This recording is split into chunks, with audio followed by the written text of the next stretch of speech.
গরমকালে খাওয়ার উপযুক্ত কাতলা মাছের রেসিপিটা তৈরি করতে লাগবে কাতলা মাছ। এখানে 8 পিস কাতলা মাছ নিয়েছি। মাছটাকে ভালো করে ধুয়ে পরিষ্কার করে নিয়ে নুন আর হলুদ মাখিয়ে মিনিট 10 রেখে দেবো। আর এতে যে মশলাও লাগবে, মশলাগুলো প্রথমে তোমাদের বলে দিই। এখানে আমি 3টে পেঁয়াজ নিয়েছি, কুচিয়ে রেখেছি মিডিয়াম সাইজের। অনেকটা পরিমাণে ধনেপাতা, পুদিনা পাতা, একটা গোটা লেবু আর কাঁচা লঙ্কা 6-7টা নিয়েছি, বীজ ফেলে দিয়েছি। আর নিয়েছি আদা রসুনের পেস্ট। আর মশলার মধ্যে লাগবে ধনে গুঁড়ো। খুব কম সময়ের মধ্যে কম মশলায় রেসিপিটা তৈরি হয়ে যাবে। রেসিপিটা প্রথম থেকে শেষ পর্যন্ত দেখবে। রেসিপিটা আশা করি তোমাদের পছন্দ হবে। মাছ ভেজে কড়াইটাকে চেঞ্জ করে ওই অন্য কড়াইতে 1 চামচ কালো জিরে আর 2টো শুকনো লঙ্কা ফোড়ন দিয়ে পেঁয়াজটাকে ভেজে নিচ্ছি। রেসিপিটা কিন্তু সর্ষে তেলেই তৈরি করছি। মাছের রেসিপি সর্ষে তেলে খেতেই ভালো লাগবে। পেঁয়াজটাকে লালচে করে ভেজে নেওয়ার পর আদা রসুনটাকে ভেজে নিতে হবে। তেলের পরিমাণ কম দিয়েছি। বেশি তেল দিয়ে রান্না করলে জল এরকমভাবে দিতে হবে না। আমি কম তেল মশলায় রান্না করছি বলে অল্প অল্প জল দিয়ে মশলাটাকে কষিয়ে নিচ্ছি। এখানে শুধু ধনে গুঁড়ো ব্যবহার করেছি আর 1 চামচ হলুদ দিলাম। শুকনো মশলাটাকেও পেঁয়াজ আদা রসুনের সাথে ভালো করে কষিয়ে নিতে হবে।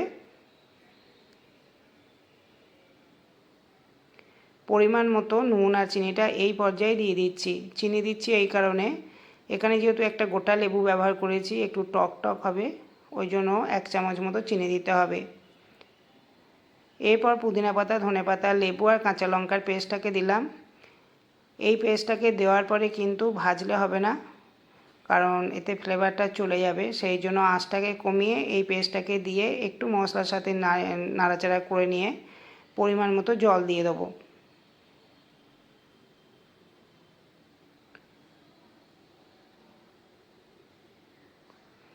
আর কিছু দেবার নেই। এবার গ্রেভিটা ফুটে গেলে মাছটাকে দিয়ে দিতে হবে।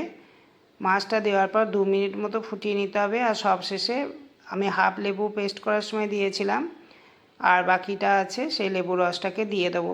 এইভাবে যদি গরমকালে কাতলা মাছের রেসিপিটা বানাও তাহলে খেতে দেখবে খুবই ভালো লাগবে।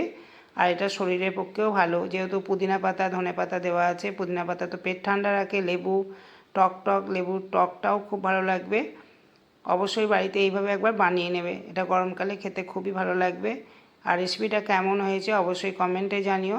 যারা এখনও পর্যন্ত আমার চ্যানেলটিকে সাবস্ক্রাইব করোনি, অনুরোধ করব চ্যানেলটিকে সাবস্ক্রাইব করে দেওয়ার জন্য। আর ভিডিওটা পুরো দেখবে। যদি ভিডিও পছন্দ হয় একটা লাইক এবং কমেন্ট করবে।